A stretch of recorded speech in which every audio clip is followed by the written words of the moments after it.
and welcome to another episode of the Black and White Thinking Podcast. You are joined by your hosts, Chick and G. Hello. How's it going? Alright. Just alright? Yeah. Okay. Going to see Bob Marley later. We are. One love. One love to you.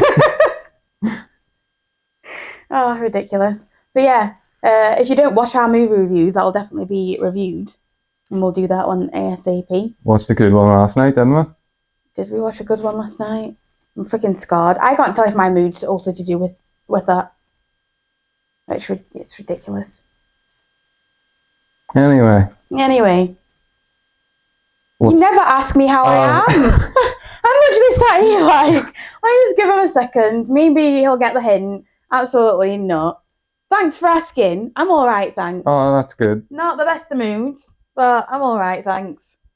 Well, alright was an accurate summation then, wasn't it? Was it? Alright. Yeah, but alright normally means I'm okay. Not the best, but just okay. Whereas, I don't know if that's how I'd categorise how I currently feel. I don't know how I would categorise how I currently feel. Top of the world. Definitely not. But right, for anyone that's new here, the format is... Why don't you explain it for a change? Because I'm the one that hosts it, and I do most of the talking. You're the host? You said... So, our agreement when we first started this was that I'd be the one that leads this, aka being the host. We're both the host. Yeah, but I always start it off and do the majority of the talking. You see me as your co-host, don't you? Anyway, yeah, go on. The format is we pick a topic and hash it out and pick a side or decide for or against, and you can't sit in the fence. Yep. Hence black and white thinking. Exactly. And you're also a black and I'm also a white. A what? Alright, what was today's topic? Irish food versus Zambian food. Brilliant. Okay. To summarise, Irish food is brown stuff with potatoes. Zambian food is anything with tomato and onion. From caterpillars to mushrooms. That's so true. That's such a good summary. Because I was thinking, how the hell are you going to summarise Irish food? And it is brown stuff with potatoes. Well, it's usually some sort of meat/protein thing with potatoes. Yeah, that's very true. That's funny. Okay, well, then look, I know you said Zambian food is mostly stuff with tomato and onion. And Nshima. And Nshima, yeah. So for those of you that don't know, Nshima is made from maize meal, cornmeal. It's ground up, and we basically start it off. It's like a powder. So we describe it, whenever you're describing it to people that aren't from Zambia / aren't from Africa and haven't seen anything like that, you go, it's kind of like mash, but you eat it with your hands. That's the easiest way to describe it to people. It's more like a hard polenta. Yeah, I didn't really eat polenta growing up, but polenta and Nshima are the same family. Although one's yellow. Polenta's yellow. Yeah, but if you keep adding polenta, it turns into Nshima. Yeah. So I was right. I know, but who's going to know what polenta is as well? Most people nowadays would know what it is. Do they? I wouldn't really. And it's more like that than it is mashed potato. Yeah, it is. You're right, it's more like that, but I just think generally... And mashed potato has way more flavour. Yeah, mashed potato has... I said it's like mashed potato, but you eat it with your hands. So it's not in terms of flavour. You can eat mashed potato with your hands. But who do you see eating mashed potato with hands? I know, but you can. But you can eat babies. Everything with your hand. Babies. They eat everything with their hands. But yeah, so it's... You boil it up in a pan and then with some hot water. Put the lid on and walk away until you smell burning. No, not till you smell burning for about 10 minutes. Depending on how big your pot is. And then you add the powdered and you keep putting it through until it becomes like a harder texture. I've at present asked 4 different Zambians for timings and measurements, and so far I'm 0 for 4. I've told you it's about 10 minutes. But it's not. But it is. If it's for 4 people, you're looking at about 10 minutes. The only reason that time it wasn't 10 minutes with my mum and dad was because they were using Zambian maize meal. and that isn't as refined, something like that. So it takes longer to cook. So if anything, I've been the closest to telling you. Although saying that, my mum gave us beans the other day. So one of the things that we always in Zambia you have Nshima, which is your carb. You've got some kind of protein, which will be a meat, fish, whatever, Or beans. or beans, I guess. But I mean, it's in a meat way. And then you have a veg. So beans, you have greens that you cut up and you do with tomato and onion or mushrooms. But again, like the meat element, I guess. But I imagine everyday food for most people is beans, rice, or beans, Nshima, and veg. I guess so. I've seen beans more in the UK as I've grown up because that ends up being like a thing that you crave.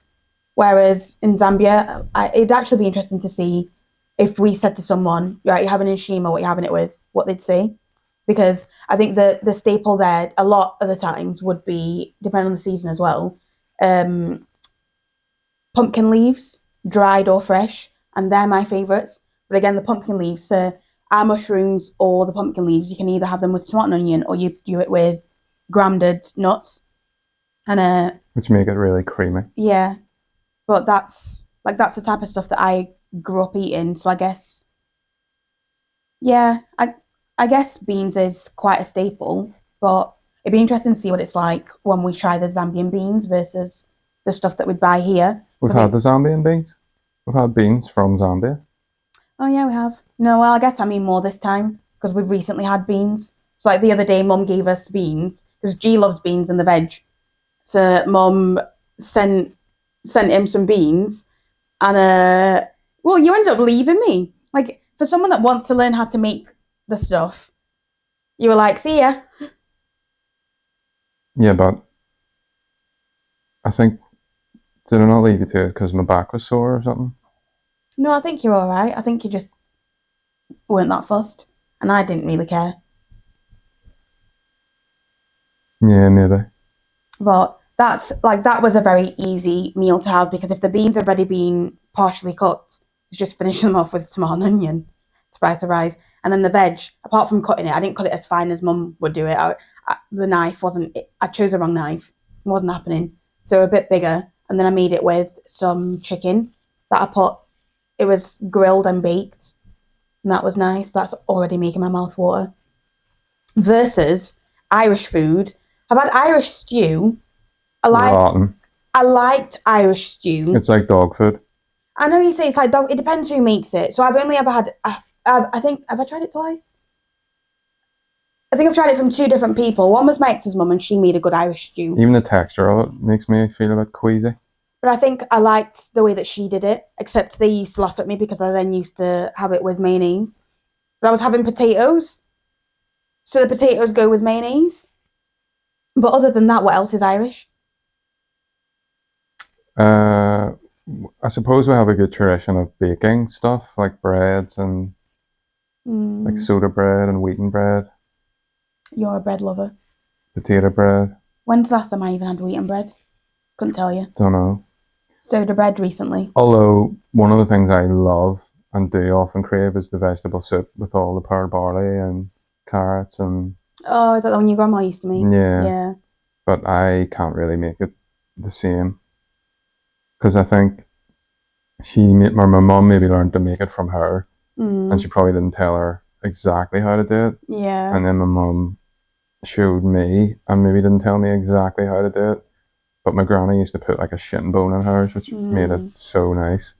Although I was horrified to see a big bone floating about in it when I was a kid. Yeah, I can imagine. But I guess like stew and like we do like meat really well here. Like although I don't like it, like we do really good beef. I really like the beef really is good pork. So good. Great sausages, great bacon. Although I love Cumberland, and that's an English thing. So on the sausage part, can't say I completely agree. Because even when we buy like Cumberland to here, the Tesco one is tried that twice now, thinking the first time was a fluke, yeah, and too much pepper. That wasn't great. My dad loves the sausages. But yeah, the pork is good, to be fair. I guess the meat, like food here would be meat with potatoes and maybe carrots or peas or both. And just boiled. Yeah. Yeah, I've really not had much Irish food. We do get chicken. I mean, like I said, we grow meat pretty well here, but yeah. it's what is done with it that doesn't really appeal to me. Which is why when I was a kid, I didn't really eat much other than like highly processed stuff. Because I didn't like that real, like savory, like meaty brown sauce. So whenever I discovered like curries and rice and I guess even Italian food and started to cook myself, like Irish cuisine or traditional Irish stuff would be the last thing I would look for. Yeah, that makes sense. Um, But I feel like on the flip side of that, in Zambia, you've got everything you're talking about in terms of rearing animals, but then you also have village chickens, which haven't been sold to me too well.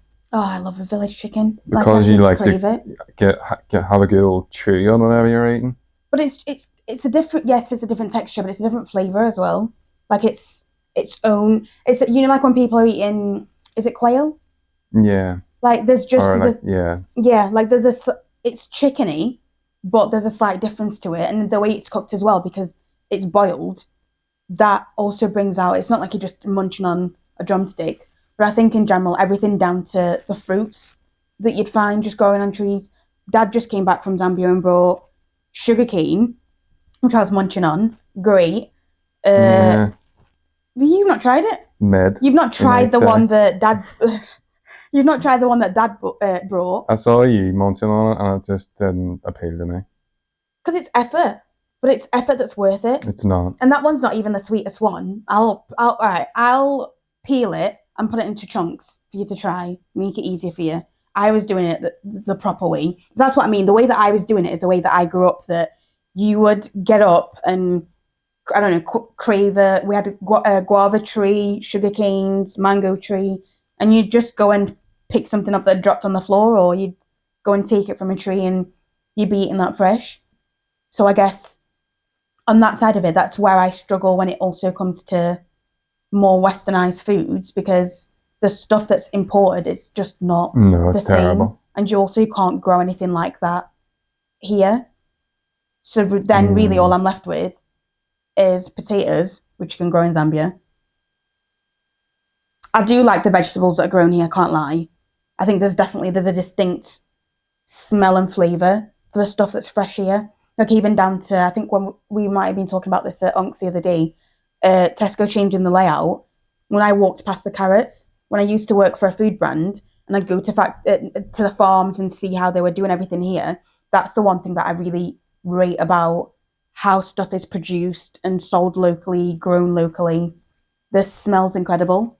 But apart from that, and the beef, like McKee's Butchers, the farm shop, I could walk in there and buy a mixture of their stuff all the time. Like, it's just so good. But yeah, that's it. Yeah, but it's then in the preparation of it that like not much is done with it.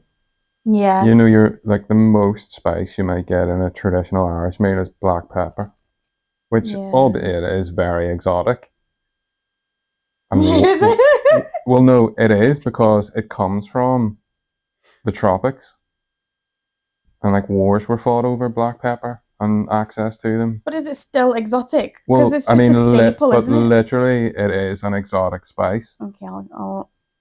But as you also say, it's become kind of, I guess, not thought of as such because you just have it all day, every day. Yeah. But that's about it. And all the Zambian stuff I've tried so far, apart from that weird purpley stuff. Oh, chikanda. It's like a sponge. Yeah, I don't like chikanda at all. Yeah, that's... And the aubergines I wasn't a fan of. Even the thought of it. Aubergines, what was the... Oh, impua. The wee white and purpley ones. Yeah, that's impua. So what is it you didn't like about that? Or both of them? Texture. Well, I didn't even really eat the weird purpley thing. because I touched it with my tongue and it's like the texture. Oh, and okra. And I was waiting for okra. Although I did have okra done in Indian, like a fried, spiced way, which was delicious. But the kind of boiled, slimy way, the Bemba way, was absolutely gross. Yeah, it's the texture. Yeah, it's the texture. Like snot. I can only eat okra with a bit of ketchup. Again, beans. I love beans with ketchup. Without ketchup, doesn't do it for me. So I kind of get where you're coming from, but also like impua for me, I don't mind the texture. It's the bitterness. To me, there isn't just a flavor that I could go, oh, that's nice. Yeah, because the big purpley ones you get here, like the one you'd know as an aubergine, they've sort of bred the bitterness out of those. Because when I was younger, every recipe that had them in, you had to salt it for half an hour, and then it drew out the whatever liquid and got rid of some of the bitterness. Oh, I didn't know. But you don't need to do that now. But they were kind of bitter and a weird texture. Like, I don't really like aubergine if it's in big chunks anyway. Like, I like the flavor of it, but the texture of that was weird. I think there's definitely a thing in Zambian cuisine about textures. Because, like I said, until I met you, I didn't know there were crunchy bits on a chicken. No, sitting around for dinner one day, and all four of you start like crunching on chicken. More efficient. It's like I have always found it wild sitting and watching people eat anything on a bone, because you go in, look at how much meat you're wasting. Like, but that little crunchy bit isn't meat. It's cartilage. But the bit of cartilage has some chicken on it as well. There's flavour on it. Yeah, but you eat the cartilage. But there's flavour on it. And it's very soft cartilage. There are different types of cartilage. Whereas if I have chicken and there's even any hint of a chewy bit, it makes me want to stop eating the whole thing. Which I find absolutely crazy. I suppose that part of that is me having a weird thing about textures. Because like when I was younger, if I was eating sausages and there was a wee bit of gristle or something, really? I had to not eat. I couldn't eat anymore. That's wild. Okay, that makes sense. That's interesting. But I guess, like chikanda, I completely get as well, because the texture and the purpley thing? Purpley stuff, yeah. But that... What's that made from? Great question. I actually don't know. Let me Google it whilst you carry on talking about Zambian cuisine. Also, another thing I've come to realise about Zambians is they seem to be impatient in that they'll plant various vegetables and then not wait for the vegetable to fruit. They'll just eat the leaves. But I also think I think we've had pumpkin leaves. Pumpkin, but the leaves. We've had the leaves of beans. Yeah. Which were delicious. We've had sweet potato. Do you eat the leaves of sweet potato? Yeah. So I think I've had that too. Yeah. But although the main green is it's a bit like chard that you would get here, which I think it maybe is the same family. And it's delicious and really nutritious. But I actually think it's because Dad mentioned something yesterday about the weather in Zambia and the fact it's supposed to be rainy season and it's not been raining. So I also think part of it is, depending on what the weather was like and droughts, you're also talking about a developing country, and if you were in a village, you were going to make the most of every part of the plant, basically. So is it just that maybe people didn't really do much with the pumpkin itself, or maybe because I also sometimes think it might be a tribal thing, because you're surrounded by Bembas, you only see the way that Bembas do things, whereas there are Tongas, there are so many other tribes that maybe do similar stuff but slightly differently, but the universal thing is the tomato and onion. Like that I can completely agree with. So maybe part of it is what people used to be able to get from the crop, and maybe part of it is just that some tribes might just prefer a particular flavour, a particular texture, a particular way of doing things. So that could also be it. But it says, right, chikanda is a Zambian dish made from the boiled root tubers of terrestrial orchids. That's mad. Oh yeah, that's wild. The dish is often called African polony because it has a texture that resembles bologna. It can be eaten as a snack, dessert, or accompanied to Nshima, and maize flour porridge. I didn't know that last part, but I've just never liked it since I was a kid. Never. I don't think I've ever tried it once and gone, oh, that's all right. It's very weird. Yeah, I don't like it. Does it taste of much? It didn't seem to taste of much. It does. It's the taste is horrible. Oh, so you didn't even really taste no, the it. texture was enough to put me off. I'm breathing. I feel like I can taste it, but I don't even know how to explain it. It's a very strong, not even just bitter. It's a strong savoury taste, and mixed with the texture, just a complete no from me. There's a fair bit of fish, isn't there? Yeah. Well, I know from your family anyway that you all like fish. Do we dried fish? Pretty common. Yeah, but I think since we started dating, I think the last time Mum and Dad did dried fish was when they were moving out of the hamlets. So this would have been around the time that me and you met. Because trust me, if they were boiling the fish, you'd be talking about that now. That smell is wild. But again, that's another thing that I love when it's boiled. There's a type of dried fish that you can just kind of munch on because it's dried without it being cooked. But you can fry it and it's nice. It's not an onion. Or it can be boiled. And I like to do the gravy with a bit of ketchup. And just that combination again. Gravy? So if you boil it, it will have its own gravy. Like the way the beans have their own gravy. Yeah. And that one I do. Absolutely gross. I know, but you don't like fish, whereas I love fish. So you've seen capenda. I've never seen it. You've never seen it? They've never had it here. They've never made it in their new house. That's so surprising. I'll have to show you what it looks like. So basically, for those of you that don't know, capenta, it's little fish. Well, yeah, I mean, like sardines and dried.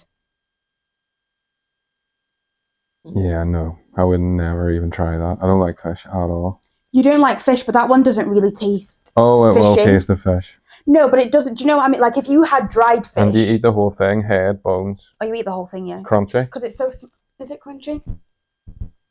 I guess it depends on how it's cooked again. If it's fried, it's going to be crunchy because it's fried. Mm. If it's. Yeah, but that's like. You can have potatoes in different ways. No, but.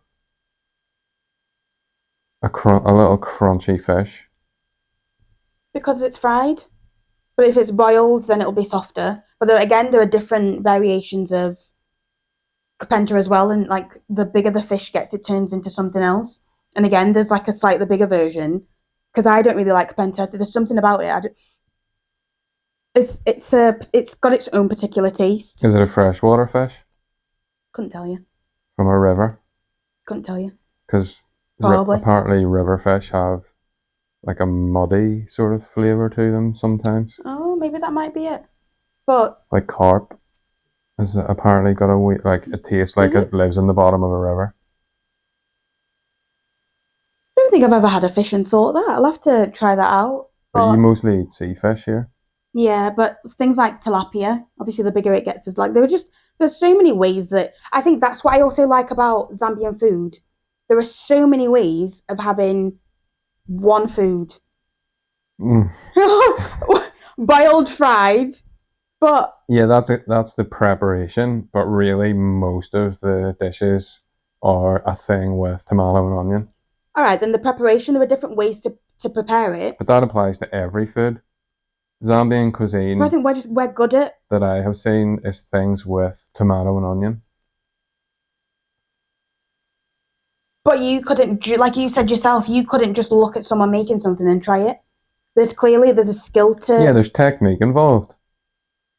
But in that technique, me cooking beans and you cooking beans, me cooking veg and you cooking veg, two completely different meals come out. Well, I'm not even allowed to chop them anymore in your folks' house. Did it once. I was like, no. As soon as I saw you, that nearly gave me a heart attack.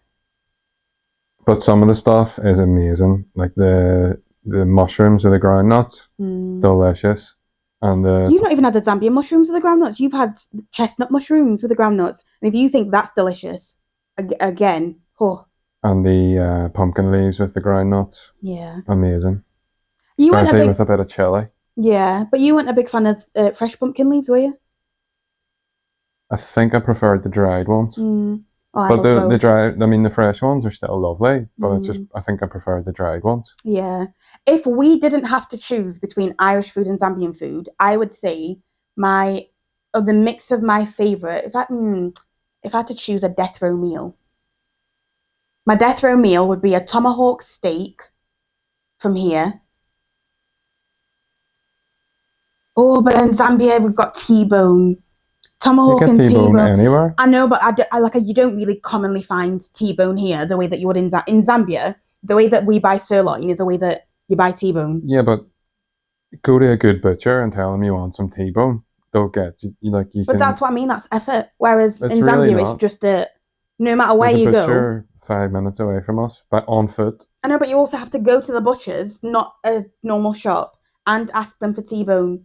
But arguably, you're better to go to a butcher anyway than to go to a supermarket to get meat if you want to eat meat. Yeah, you're right. You're right on that. But what I'm saying is, in terms of ease, I would go with a T-bone steak from Zambia or a tomahawk from here.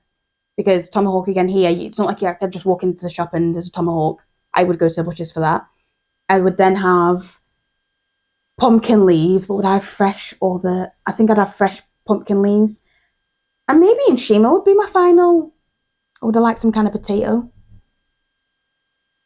Because if you have pumpkin leaves with groundnuts, it needs to be with Nshima. I don't think that taste and texture goes with anything else. I couldn't do that with rice, for example, or pasta. Whereas beans and pasta I could do. Beans and rice I can do. Beans and pasta is a bit of a push, but yeah. Well, there is a traditional Italian thing that's pasta and beans. Oh, is it? Never tried that. I do like it, but yeah. I think, if I had to choose, it would be a mixture of stuff from there and from here. Like the green veg, there's a type of it called rep. When it's said in an African accent, it sounds like a very, like a wrong word. Cool. No. But that, rip. Like those, that was close. Those veg are nice. Yeah. Okay, so if you had to choose a final meal, would you go Zambian, Irish, a mix of both? And what would it be? I mean, I would be happy with Nshima beans and greens. Yeah, you love Nshima beans and greens. There was actually, I forgot, I never posted it. There was a day you came downstairs and you were like, I'm really craving Nshima. It's like, so am I. So we made Nshima beans, and I got I got greens from outside. You did burn the Nshima though. Excuse you. You burnt it? It wasn't burnt. You burnt it? It was not burnt. But you burnt I don't remember it being burnt. I remember it being burnt. Oh dear. And in the pan after, there was like a black coating of Nshima in the pan. Or the chikwangwa is what it's called to the bottom. Wash it. Yeah, but you've also seen when we do it at mum and dad's, that's not it burnt. That depends on the pot that you're using as well. Yeah. So there's also a level of this is still okay, but to another person it would look burnt, versus when you can actually, like when you open the pan, you can smell it's burnt, you can taste it in it as well. You're not telling me you could taste it. Maybe a little. Wild. So, all right, next time cook it yourself. No. Maybe a little. It's too much of a faff. Too much of a faff, but you like eating it, so you're going to have to learn it. It's intense. Especially for, like, if we have kids, porridge would be the first thing that they have, and then Nshima. So you definitely have to learn. Actually, I've never made you porridge. That's something I'll have to put on the list. We'll have to get some cream. Porridge with Nshima? It's maize meal porridge. Yeah. But you put in butter, sugar, and I like to do it with milk and cream. Yeah, I think they do that at loads of places, don't they? Make cornmeal porridge, because sure, it's in one of the Bob Marley songs as well. They do a rice porridge in parts of Asia, maybe Japan, possibly China. Like rice pudding? No. I can't remember the name of it now, but it's like porridge made with rice, so it has it ends up the texture of porridge, which would be interesting to try. That'd be interesting. Oh, I would try that. That's crazy. But I never liked any of the traditional stuff. Like my mum used to make stew a lot, and like we grow really good veg and do make really good meat products here. But I'm not a massive meat eater. Like I could happily go without meat. Yeah, if it wasn't for us. Maybe not like whenever I was vegan, the whole time the only meat that I craved was sausages. Oh, you've had your fill of sausages. I don't know, but like if I had to not have it again, fine. And I do crave that vegetable soup because it is delicious and it's really filling. And I could eat a bowl of that with a whole loaf of wheaten bread, and have done. Crazy. Like when I was younger, if it was my choice what to have for dinner, it was that soup or my mum's lentil soup and wheaten bread, which I absolutely loved. Wild. But I think, like it, as is our want, if it was to choose between get rid of one and keep the other, I would just get rid of Irish food. Yeah, me too. Because there's no chili in it either. That's crazy. That is true, actually. Yeah, because I feel like I liked my ex's mum's because she actually, because I remember, oh my God, this sounds so bad, but I remember her opening a cupboard and being like, oh my God, she's got spices in there. I mean, I brought more spices here than you had. Yeah, but you like cooking Indian food You had as well. little bags of mystery stuff that Dad used to put could stuff be in. anything. Yeah, whereas I used to eat the same types of, if I was cooking on my own, I'd eat the same types of food, so I'd use the same spices. Or Whereas you wouldn't use any spices and just buy a wee thing of ribs. No, if I was having a girl dinner, I would have toast or just go and buy barbecue ribs, Cookstown ones. Spot on. Again, local ribs. Gross. I love that. But yeah, whereas like I think that's also a thing with Zambian cooking. Every family has like a certain way of doing things. Even within families. Yeah. Yeah, that's true. Because and sometimes one person's method is clearly not the way the other person would do it. Yeah. And said person might then happen to take over sometimes. Yeah, that happens in our house all the time, doesn't it? Yeah. But that's why I'd always be like the if time you're I asking me got to cook, leave me alone. a 3-pronged cookery lesson. Yeah. And 3 different methods while trying to do one thing. But I guess it's also on the fact that we all like our food in slightly different ways. So, for example, I like my Nshima so it's malleable. Like, I still eat like I'm a child, and I'll break it up and leave it to cool down because I don't like... Food for me is an experience. But saying that, it's better to just eat it with a spoon or a fork because then you get more. No, it's not better. It is 100% better. I find it crazy and there's no mess. Yeah, but that mess is just... I've tried it once and just ended up... Yeah, but that's what happens. With a film of it on my hand, and I didn't like that. But you like it the way that Dad likes it, so it's even softer, so more of it sticks on your hand. But you can scoop it with a spoon, and then it creates like a little spoon, and then you get the beans on.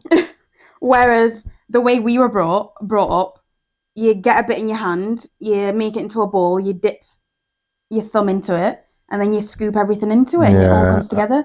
It's the same with like Indian food, you know, the way that they'll eat on some occasions with their hands, and they do the same with the rice and stuff. Yeah. I just think a spoon is better. I'm quite a greedy eater as well, so I like to get as much in my face as possible at once. Whereas I like to take my time and enjoy each bite, and that's why I'm a slow eater. So for me, that works perfectly. And I hate it when it's so, like, Mum and Dad love it so hot, and then warm the plates. Like, that's why Mum loves you. Because straight away you were a plate warmer, and she was like, what? Not only are you a man, you cook, and you warm your plates. What was my granny's doing? Crazy. Oh, but you didn't say what, so you'd get rid of Irish food, but what would be like your last meal, if you could choose something? Would it be a mix of both, or just one? Your rice, beans, and... Nshima beans and thing. I suppose the Nshima and the rice, or and the beans and grains, is giving you the same as the vegetable soup. Because you've got a grain, you've got veg, and you've got carbs. Yeah. I mean... With very little spices as well. So you also like the flavour of beans. I know you always add chili, but you also, like, you... Don't need to add salt. No, you say you don't need to add salt, but salt is added in different variations. No, that's what I'm saying. You don't need to add salt. Oh, once you're on the table, especially whenever either your parents is cooking. Yeah. Sometimes I look away when your mum adds salt. So you should. You were saying it to me the other day, and literally that was still me adding less than they normally would. But I've seen your salt tolerance go up. Mine's still quite low. And I also don't think it's a coincidence then that high blood pressure is a issue in Yeah. African peoples. Yeah, that's true. But I think there's more to it than just that. But yeah, Oh yeah, salt it's is fried definitely stuff and yeah. a propensity for more Western foods nowadays too, and that. But like when you look at the traditional, like one day we looked in because I'm always curious as to how things come about and why people eat certain things. Yeah. So like the leafy greens, there's so much nutritious stuff in them, like Yeah. from iron, different vitamins that you don't get normally. You know, the Nshima, it's high in carbs. There's some good fat in it. You know, the beans are a good source of protein. When you add chili, you've got vitamin C. You know, there's good stuff in onions and tomato, and so it's all like really nutritious. Yeah, again, traditionally, people probably eat a lot more of that. You know, they might have had meat once a week, or Yeah. even on payday, Yeah. and then not for because I think I remember your dad saying that like years ago. People would have had maybe chicken or maybe a bit of beef on payday, Yeah. and then Nshima and beans and Yeah, because in our family we love eggs, and Dad says when he was growing up because he loves eggs and Nshima with tomato and onion. But we've always loved that. Like we are very much an egg family, but that used to be seen as in inverted commas for those of you that are listening, poor people food. And he says because especially when he used to train and when he was running and doing all of that, that was a great meal for him to have because it was good carbs, high protein, not really any crappy fats or anything, because even then you could use a little bit of cooking oil and that was it. So, oh, the other thing I didn't even talk about, even dessert. Now I don't know the other desserts that we do, but ours are like fritters, iftumbua. I've never made them for you, and I do need to make them for you. But oh, they are elite, are absolutely. they a bit like beignets? Yeah, so it'll be like a batter, and it's fried, but it's a sweet batter. And I know that there are people that would like maybe have different things with it, but a good a good one. I've got two aunties that make one of them makes it with yeast, and I'm not a huge fan with yeast. Well, I If you think I put would like more, that. It'd be more like a donut. yeah, I think you'd enjoy that. But I think if you add enough sugar, then I do like it. Otherwise, the easy way is without yeast, and you just use I think self-raising flour. I've got another auntie, the one that's in America. She sent me her recipe for that, and oh my god, it is just. I don't even think I'd vanilla or anything in that. You just it's just the batter and sugar, deep fried. Not a bit dry. But it's incredible. Like it's crispy as well. Like if you had them, you have to have them fresh. Like They're like donuts. You can't have them after like a day and a bit. there's a South African donut called Cook Sisters, Right. which I've made before, and I, I can't remember if it was yeasted or not, but similar thing, like a batter that weirdly you plotted it Oh, and that's then interesting. deep fried it, but you made this like syrup with cinnamon and nutmeg, maybe different spices in it, and then you put the syrup in the fridge so it was ice cold, Right. and then you took the hot donuts from the fryer into the cold syrup, and they soaked up all the syrup. That sounds interesting. They were incredible. Um, so then the syrup added like a bit of moisture to it as well. But no, they Whereas were really good. if these are done right, you'll have it and you'll be like, I want 10 more. Actually, I think that would be the type of thing that you would join me. Maybe nice with a coffee or in, espresso or something. oh yeah, and a cup of tea. But like you can. Oh, my mouth's watering. One of the best things I personally would ever have, and this is me as a baker as well. Like I love baking. I've tried some incredible things, but that's just such a simple. That's what I like about Zambian food as well. Simple but good food. You don't have to like you've put in like curry powder and done different things with beans. Well, I made a curry. There's one of my favorite curries is rajma chawal, I think it's called. It's a very traditional Indian, like red. I think made with kidney beans, but maybe red beans, and a bit like the way you would make a dal. You would boil up the beans, and there'd be the gravy and whatever, and then you make a tarka and put the onions and spices in at the end. And I just because I make my own curry powder, yeah, I thought that with the way that the rose cocoa beans are cooked, it just lent itself perfectly because we've got the gravy, so you just make the tarka and then add in a bit of curry powder and. It's such an interesting thing for me to try as well because I've only ever had beans in one way. So to have I loved it. that. It Because the was way that your mum cooks those beans, like Yeah. I tried, and I think your mum was being kind. She said it wasn't terrible. It wasn't terrible. I know, but that doesn't mean it was good. No, it doesn't mean it was bad. I Because we all ate it. didn't like it. Because You didn't like it. Well, we all ate it. no, but again, I think you were all being kind Oh no, because I was happy. I think the beans were old as well. They'd been sitting Yeah, that around for also a long doesn't help. time, and I think I started with too much water. Whereas I've since learned it's better to start off with a little water and maybe add it if you know less. Not even. You just filled the pot up. If you even Well, no, took half of that out. I thought you were supposed to like have them like covered with the water, but from what I've seen, No, but you covered and then kept going. okay. But yeah, they were too watery. The gravy was terrible. It wasn't even gravy. What was it? Just It was just like brown water. watery. Yeah. Okay. So Zambian food wins on both. Oh, both ends. 100%. Great. Happy days. Zambia. Woo. Oh, right. I would like to guess that this has been, I can't see that we've done this for at least half an hour. So, So yes, we can skip the Am I the A-hole this week. Thank goodness. Your favourites. We do have an extra one backed in, to be fair. And, well, you already decided on the next topic that we're going to do. Do we want to give that one away? No, because it could change. Okay, we'll leave that as a surprise then. And yeah, we'll see you guys in a couple of weeks. Thank you for watching, listening, commenting, liking, subscribing, and doing everything that you always do. Because, yeah, it helps. One love. See you next week. Oh no, see you in 2 weeks' time.